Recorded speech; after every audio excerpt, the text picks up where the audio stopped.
The final cog in my master plan. This Saturday I will go on national television, live. I will say horrible things on the air. Wow! Wow! Wow! Eat the burrito. No. Despicable things. And people will call me brave. So you're gonna disregard my trauma? My parents beat me! In Mario Kart.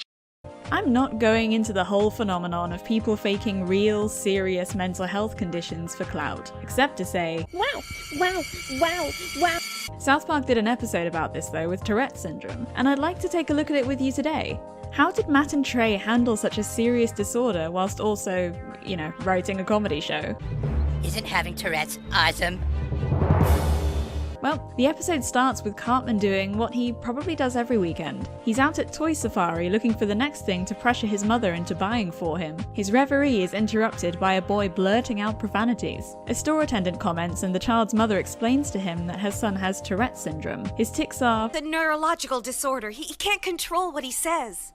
Oh. Cartman, true to classic Cartman style, seems a little impressed by how cool the Tourette sufferer's mother is, until the child is behind him in line for checkout, still blurting profanities. His feathers get a little ruffled, thinking the child is sassing him, but the poor kid is horrified by his own tics and flees the store without a toy, humiliated at the spectacle he can't help but make of himself. On hearing that this behaviour is something people might recognise as a condition, and therefore don't always chastise, Cartman is filled with the closest thing his blackened little heart has to innocent, childlike joy. I've got a golden ticket. I've got a golden twinkle in my eye. So Cartman does what Cartman does best, spouts bullshit. Literally. Leanne presents him at the doctor's office, heartbroken for her poor afflicted child, begging for help. Although skeptical at first, the doctor cedes that he can't rule out that Cartman might have developed this. Don't worry, young man. We'll make sure everyone understands your disease and gives you the compassion you deserve. Oh, that's awesome. Thank you. The test run of faking Tourette's goes really well after that. What? He's the luckiest kid in the world. If I could say balls to the principal, I'd be so happy. Ugh, get used to that though, it's repeated a few times, just in case you forgot to laugh the first time. Kyle is obviously annoyed. It's okay, Eric. We all understand and we think you're very brave. He's faking. And although he resists at first, he decides to take Eric to the principal's office to out him as the faker he very much is, only to run into a Mrs. Garrison who doesn't know what to do with Cartman and has come to talk to the principal about it, and a representative of the local Tourette Society. As in so many other episodes, Kyle has a great opportunity to inject some sanity here and be the voice of reason, only Cartman's ability to bend the world to his will proves louder. This is the kind of intolerance you teach at the school, Principal Victoria? No! Then if you wouldn't mind, I'd like to take this bully to see that Tourette's is very real. P.S. For his bigotry, Kyle is brought along to the Tourette's Association to work out his bullying problem, and is regaled with some really sad pieces of dialogue about what living with Tourette's is like. I gave a few audible oofs watching this kid just despair. Kyle is struck too. Dude. And he then tries his best to explain that he appreciates how terrible an affliction this is, and that he only thinks Cartman is faking, not the whole community, but it doesn't get him anywhere. To put the icing on the cake, Kyle has to apologize to a very happy Cartman. And it means a lot that you're standing here apologizing with your dad and lovely mother. Fat Jew! Jew bitch! Oh, goodness. Excuse me. Jeez, that was a bad one. Big nose cake! Of course, this only emboldens him, who then writes into Dateline, hosted by Chris Hansen, But see, I calls you Chris Hansen. to make his bravery public. He goes into a great long villain speech for Kyle's benefit, who is predictably incensed. In his monologue, Cartman promises to rag on Jewish people live on air, with full confidence that nobody will be able to stop him, and nobody will dare to call it anything but brave, inspiring, and altogether beautiful. Whatever enters my brain, I can just say without thinking about it. I wet my bed last night. What did you say? Nothing. That was weird. They will unload on Mr. Honeycutt the absolute necessity to tell the truth. The Twilight Zone. Yeah, that was weird. I'm sure it was nothing. A pizza party with the whole town and the Tourette's Association is held for Cartman to congratulate him on his upcoming TV appearance. Even Kyle looks pleased. Cartman gives his speech, thanking the people in his community, and it's all going well until... And I also just want to say that I'm making this all up! The cracks are showing. Someone who usually relishes having control over everything suddenly really can't control what comes out of his mouth. It's no longer cool stuff that he thought was funny. Not restraining himself in any way has actually given him some sort of inorganic form of tics. I mean, if somebody got used to saying whatever came to their mind, could they start saying things that they would normally never say? Who are you talking about? My cousin. My cousin! One time, my cousin and I touched wieners! What is docking? Docking is a very intimate and intense sexual act performed by two uncircumcised men. He tries explaining this in a roundabout way to Chris Hansen, not owning up to having faked it, but stressing that he doesn't want to go on TV like this. Only...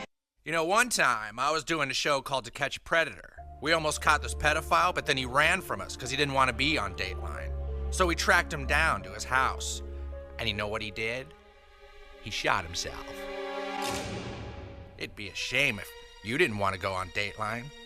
Be a shame if we had to track you down and you shot yourself.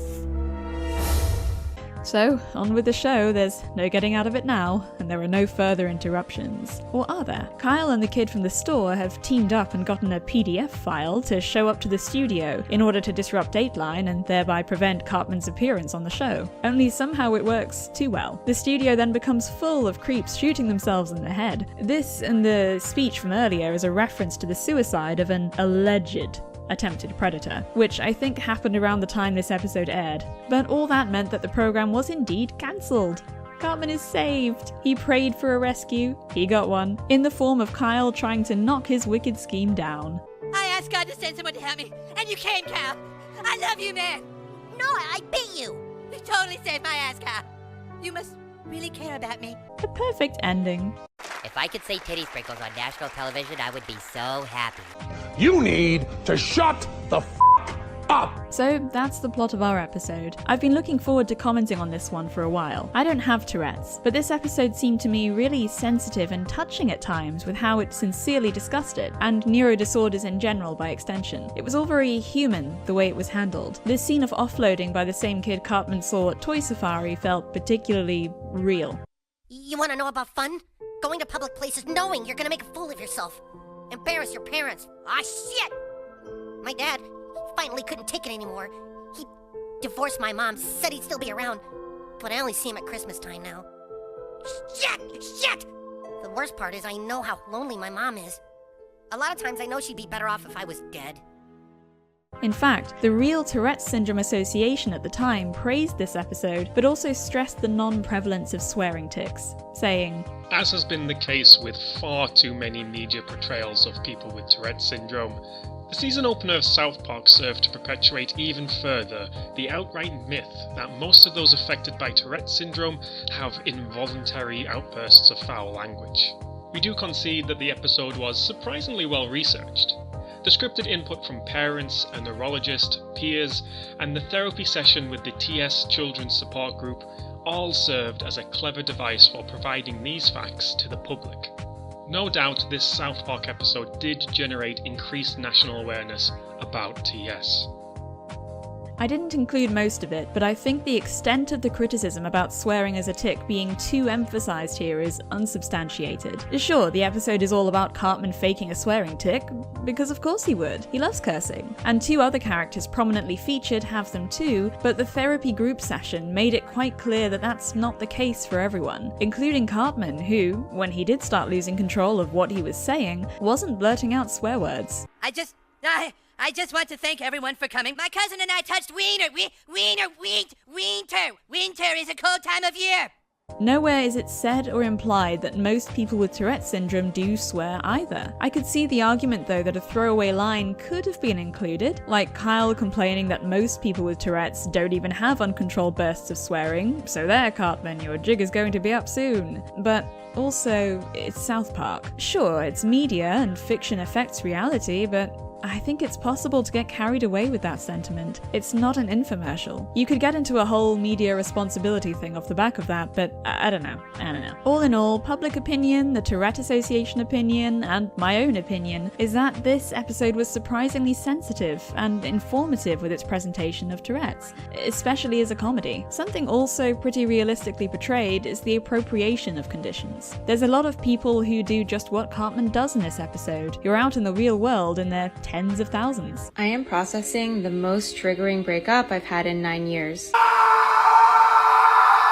Cartman in this episode is absolutely how crybullies work when it comes to protected characteristics, including health conditions like Tourette's. They know they'll be protected by the basic respect and immense goodwill most people have towards those of any marginalized group, even if they don't really understand their struggles. Look at the crowd at the beginning, for instance. People with Tourette's can't control certain tics. It's like a sneeze. Poor kid. Yeah. They needed Tourette's explained to them because they didn't know anything about it. But as soon as it was explained that it's something he can't help, they were immediately ready to take a combative tone with Cartman to defend the kid. After all, what kind of prick goes after someone for something they can't help, right? But I think there's also some genuine feeling behind these disorder fakers, like I imagine there would have been with Cartman if the charade had continued for much longer. At a certain point, I don't know when or what causes it, they become fully convinced that they have a right to any of your spaces. Dare to question it? No, I have severe depression, okay? I listened to Billie Eilish and I caught it. So, don't talk to me about your depression, all you diagnosed people. I'm one of you too. You must just hate people with X disorder. We aren't faking, young man. Trust me. Nobody wants this illness. Ass piss! Piss! That's right, Cal. Sure, they like the increased attention and coddling, that's definitely an element. That's what Cartman liked. Being coddled meant more leeway, and the condition itself meant he could get away with swearing under the guise of being ill. But maybe fakers also like that it's easier to fit a template. If you choose to make a disorder you don't have your identity, you control that, and you have a list of symptoms to embody, like eternal cosplay with positive reinforcement. You know how to act, and there's more social acceptance for making demands of how other people should act towards you. Clinging to a label of what you are as an identity, whether it fits or not, is much easier than figuring out who you are. Cartman, there are people in the world who really have Tourette syndrome. This isn't funny. Not funny. Zoom! Shut up! Only people who appropriate disorders and traits people really can't help having erode acceptance with their increasingly unhinged behavior, because only a serious unhinged egomaniac fakes a disorder in the first place. It didn't happen in the episode, but for every group that allows self-admittance, thousands of Cartmans get to be the face of the group, representing you, because they're louder and angrier and more entitled than someone humbled by suffering ever will be. Isn't having Tourette's awesome? So, this episode was informative, brought up an interesting and increasingly relevant subject, and was just all around a fun watch. I was really surprised to see South Park of all shows having such mature and real discourse about a health condition, whilst also having some fun with it as a topic. That's a hard balance to strike without tonal whiplash, but the back and forth between dark and funny is South Park's MO as a show. This isn't the only case of strangely good disability and ill health representation in South Park. If you think I should do a video on that at some point, let me know in the comments. I read every single comment, even if I don't respond to everybody. I appreciate you guys. Let me know your thoughts down below. Thanks for sticking around, and can't wait to see you again in the next video. Bye-bye!